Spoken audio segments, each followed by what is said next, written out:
उसी प्रकार परंपराएं हैं, उसी प्रकार परंपराएं हैं। तो कुछ ऐसी परंपराएं होती है कि वो आदमी को नुकसान करने वाली होती है, इंसान को हानि पहुंचाने वाली होती है। ऐसी परंपराओं को आगे ले जाना पड़ता है, आगे बढ़ाना पड़ता है, क्योंकि वो परंपराएं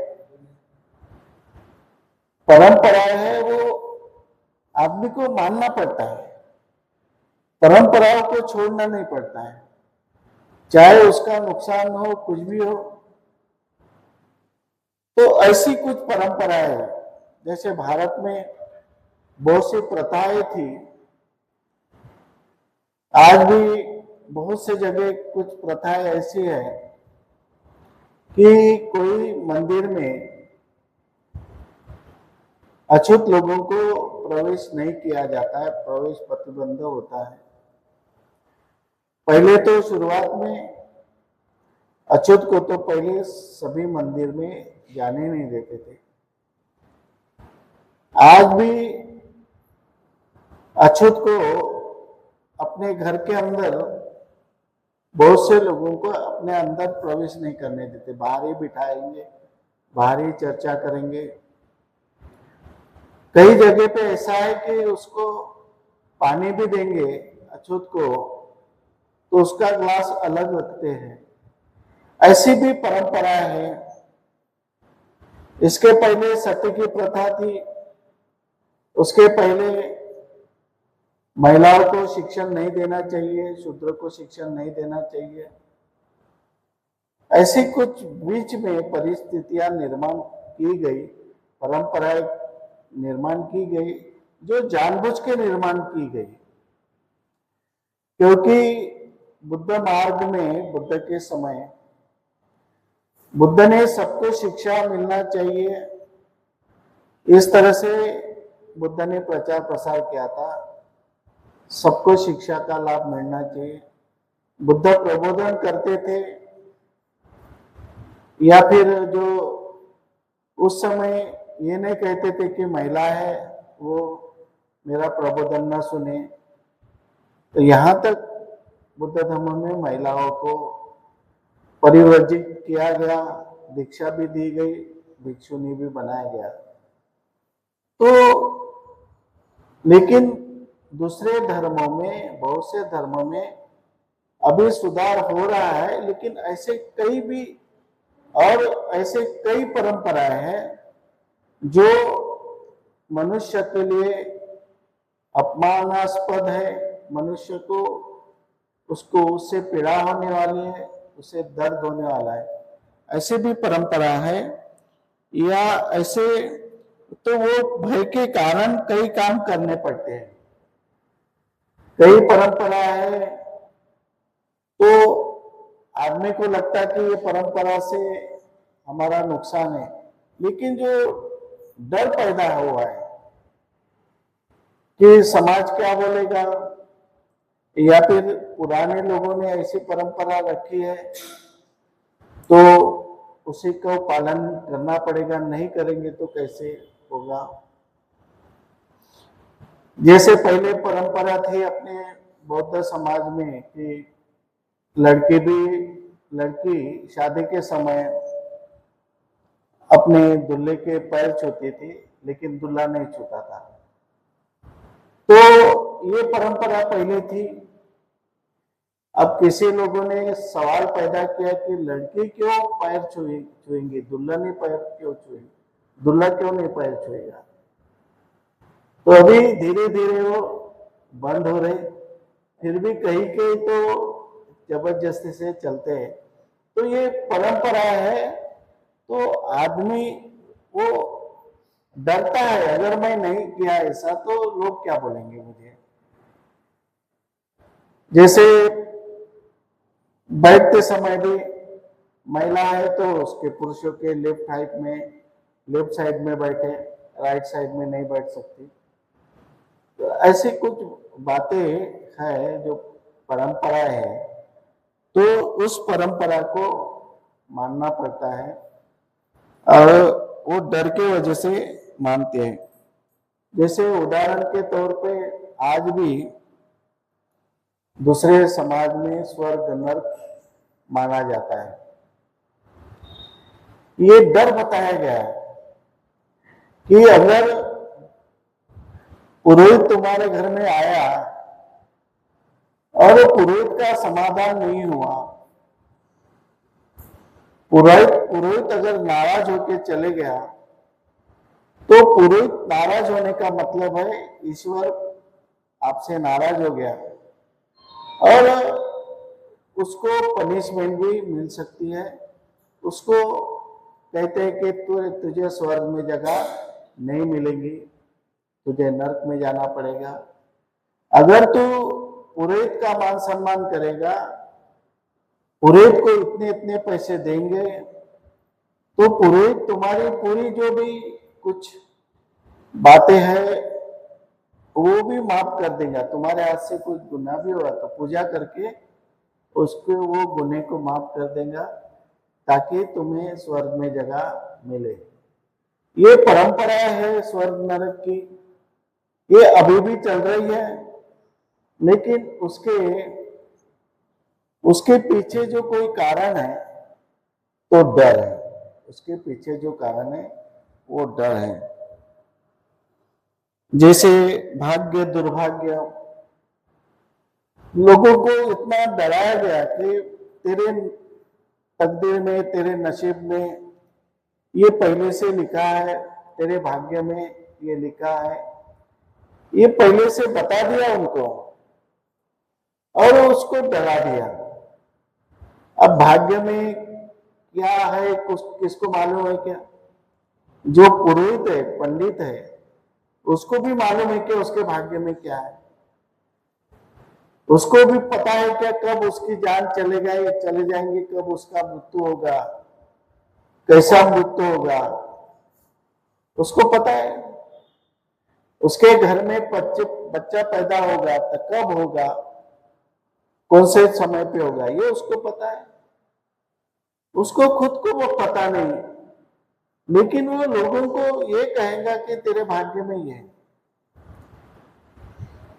किसी को लड़कियां हो गई, तेरे भाग्य में लड़कियां है, तेरे भाग्य में लड़का नहीं है, बच्चे का सुख नहीं है।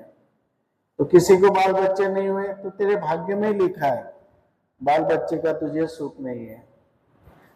तो ये सारी बातें एक डर बना करके मनुष्य के मन में डर बना करके पैदा की गई और आदमी उसी डर के चक्कर में मानसिक गुलाम हो गया और उसका पूरी तरह से शोषण होता है। उसी प्रकार भावी जन्म, उसके तेरा अगला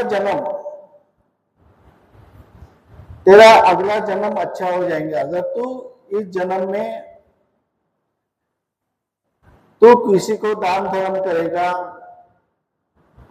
तो ये करेगा, तो तेरा अगला जन्म अच्छा होगा। इस तरह से बातें बताई जाती है। कोई ब्राह्मण कुल में पैदा हो गया तो कहेगा कि मैं पिछले जन्म में मैंने अच्छे काम किया, इसलिए मेरा जन्म ब्राह्मण कुल में हो गया।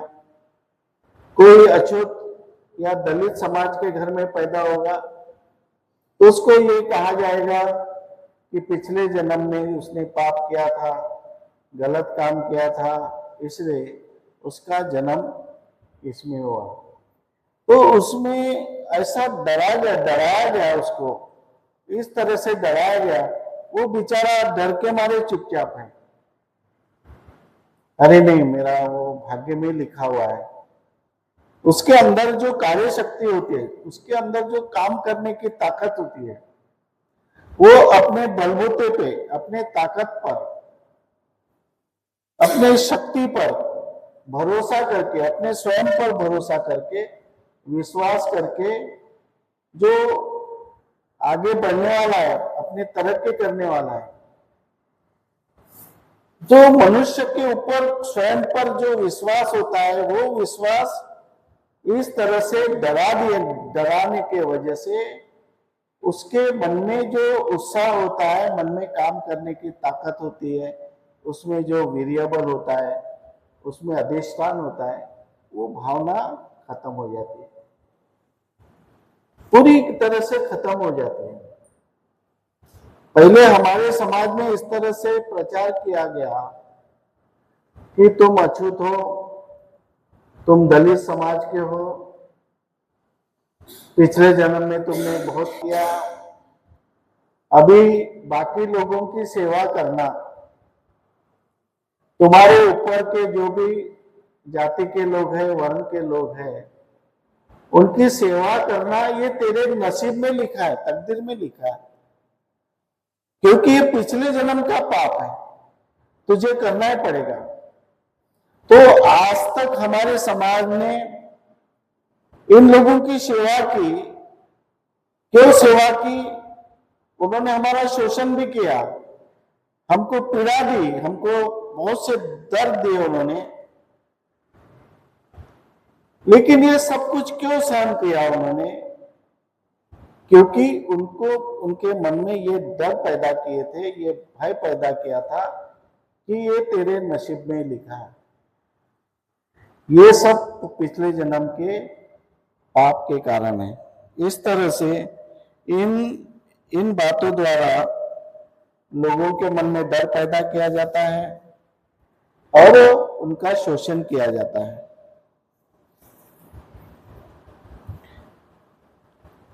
मन में डर पैदा करने हेतु सभी प्रकार के काल्पनिक, अवास्तविक, ईश्वरीय, आत्मा के संबंधित, अलौकिक बातों का प्रभाव जानबूझ के निर्माण किया जाता है।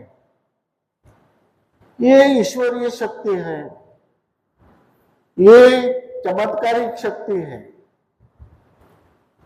ये पूरे जो बाबा है, बापू है, ये जो मेरे में शक्ति है, मेरे में चमत्कारिक ताकत है, ये लोगों को इसलिए बताया जाता है, बताते हैं कि लोगों के मन में डर पैदा हो, लोगों के मन में डर पैदा हो। जब भी डर पैदा होगा तो फिर उसका शोषण करेंगे, वो उसको गुलाम बनाएंगे, उसका शोषण करेंगे। इस तरह से जो परिस्थितियां निर्माण होती है, डरा डरा के आदमी को शोषण किया जाता है, डरा डरा के, और डर के मारे आदमी शोषित हो जाता है, डर के मारे आदमी सब कुछ सहन करता है, उसको उस बारे में कोई ये नहीं रहता। तो ताकि लोग उसे सत्य माने, ऐसे काल्पनिक चित्र खड़े कर देते, ऐसी कथा कहानियां बताते लोग कि ईश्वर प्रसन्न हो गया, फिर उसकी आंखें अंधी थी तो वो आंखें देखने लगी, उसको चल नहीं रहा था, वो बाबा के पास में गया तो उसको चलने लग गया, उसका ये हो गया। उसको बहुत दुख था, बीमार रहता था, बाबा के पास गया, उसने थोड़ा उसकी रक्षा ली, राख लिया और उससे उसकी पूरी बीमारी दुरुस्त हो गई। ऐसे ऐसे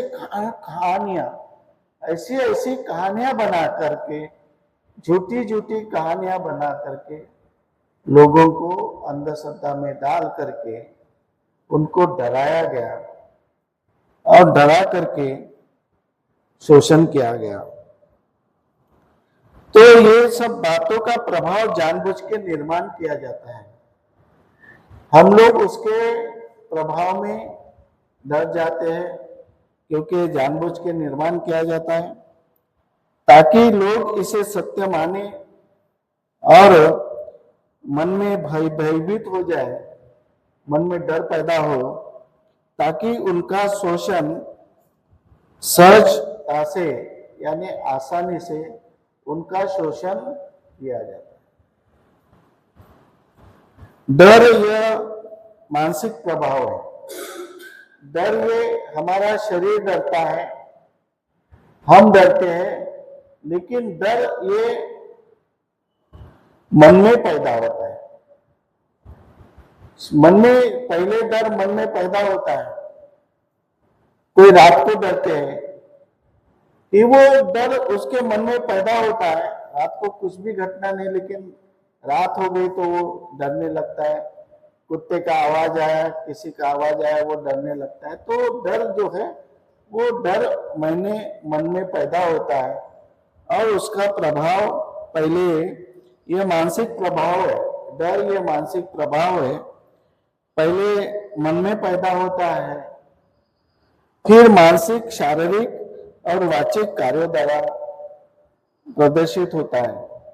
तो पहले मन में डर पैदा होता है, फिर वो शरीर द्वारा प्रदर्शित होता है, वाचा के द्वारा वो घबराएगा, वो वाचा के द्वारा, और फिर उसके कार्यों में वो प्रदर्शित हो सकता है। अगर मन में डर हो तो मनुष्य की आंतरिक शक्ति पूरी तरह से कार्य नहीं करती। जो आदमी डरा हुआ है, जिसके मन में डर है, उसके अंदर एनर्जी बहुत रहती, ताकत रहती, लेकिन डर के मारे उसकी शक्ति उसके काम में नहीं आती, उसके काम में नहीं आती है। मनुष्य स्वयं कमजोरी महसूस करता है, क्योंकि डर की वजह से मनुष्य कमजोरी महसूस करता है। डर साधारण प्रमुख रूप में दो प्रकार का माना जाता है। डर दो प्रकार का माना जाता है।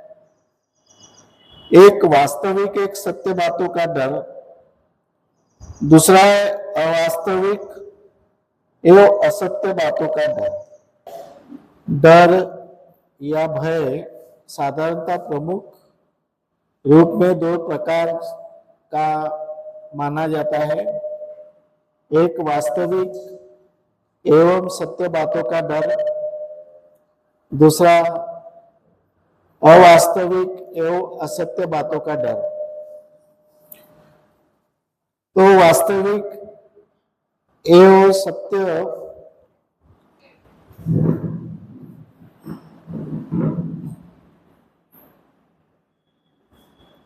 सत्य बातों का डर, इसमें ये बातें आती हैं कि समता, स्वातंत्र, बंधुभाव, न्याय को समाज में स्थापित करने के लिए जो कार्य किए जाते हैं, उनके विरोध में कोई भी कार्य नहीं करना चाहिए। इसका वास्तविक डर होना चाहिए। तो जैसे वास्तविक डर यानी उसको सही में लोगों ने डरना चाहिए।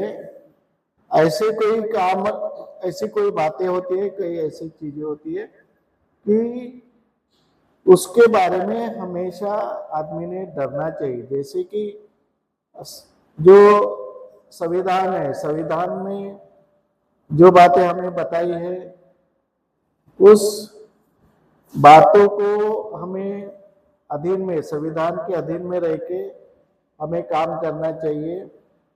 संविधान के विरोध में हम काम करेंगे तो उसके लिए हमें दंडित किया जाएगा, क्योंकि जो संविधान बनाया है वो इस देश में समता, स्वातंत्र, बंधुभाव और न्याय स्थापित करने के लिए जो कानून बनाए गए, जो धाराएं बनाई गई है, वो लोगों के हित के लिए और लोगों के कल्याण के लिए बनाई गई है। इसलिए इन बातों के बारे में हमेशा जागरूक रहना चाहिए कि हमसे कोई कानून न टूटे, हम कोई कानून के विरुद्ध में काम न करें। इसका इंसान के मन में डर होना जरूरी है।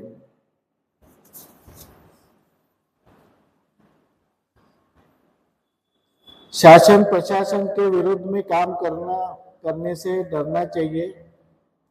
सभी मानव के हित और कल्याण के लिए सभी प्रकार के संसाधनों का विकास और समृद्धि के लिए राष्ट्रीय स्तर पर शासन प्रशासन कुछ नियम बनाते हैं, उसे नहीं तोड़ना चाहिए। उसके लिए डरना सही है, वास्तविक है। नियम के विरुद्ध कार्य करने पर दंड का भी प्रावधान होना चाहिए। उसी प्रकार नियमों की जो सही तरीके से रक्षा करते हैं उसे प्रोत्साहन भी देना चाहिए। सामाजिक मान्यता के विरोध में कृति नहीं करना चाहिए, उसे डरना चाहिए।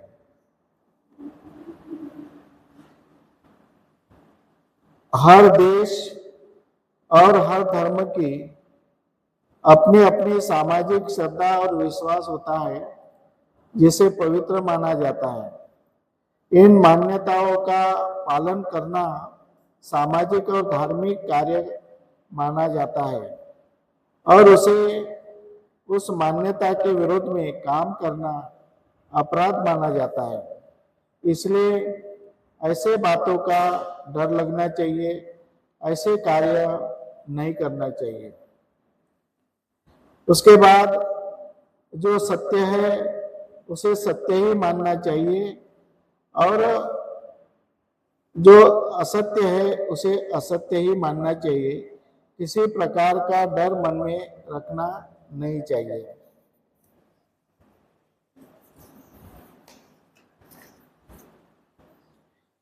इसके विपरीत सत्य को असत्य मानना और असत्य को सत्य मानना, ऐसे बातों के लिए हर मनुष्य के मन में डर पैदा होना चाहिए, क्योंकि सत्य को असत्य मानने के लिए आदमी का नुकसान होता है। इसलिए सत्य को असत्य मानते समय डर पैदा होने को ना, और जो असत्य है उसको सत्य मानने के लिए मन में डर पैदा होना चाहिए।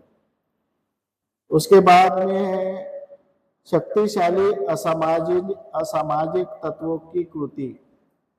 कुछ शक्तिशाली लोग समाज में अनैतिकता, परस्पर मानव विरोधी भावना, असमानता, ऐसे जनहित विरोधी कार्य करते रहते हैं।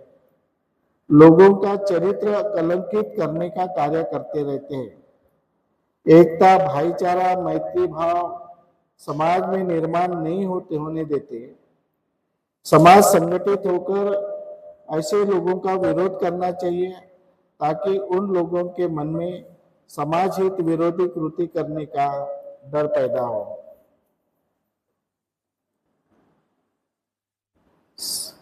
साधारणतः असत्य, अवास्तविक, काल्पनिक बातों से लोगों को प्रलोभन देकर या डर पैदा करके शोषण किया जाता है।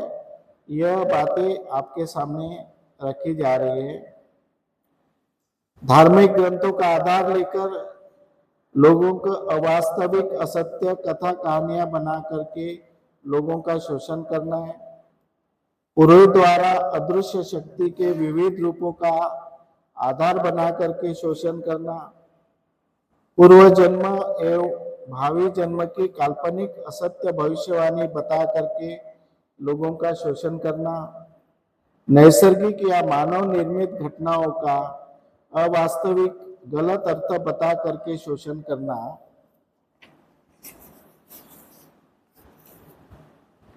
अज्ञानता का फायदा उठाकर लोगों का शोषण करना, ये बातें हैं।